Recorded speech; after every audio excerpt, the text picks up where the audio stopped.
मृत्युंजय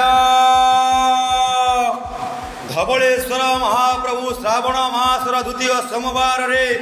संसार सुखी कर महाप्रभु जगतर मंगल कर समग्र विश्वर कल्याण कर महाप्रभु धवलेश्वर समस्त भक्त मानकर मंगल कर मनस्कामना पूर्ण कर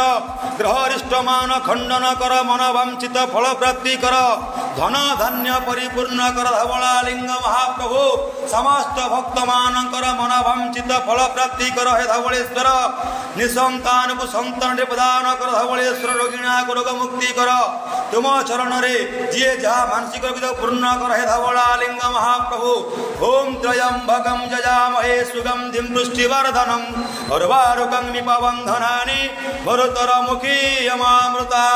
प्रभु चरणारविंदरे हे दीपं समर्पयामि नमो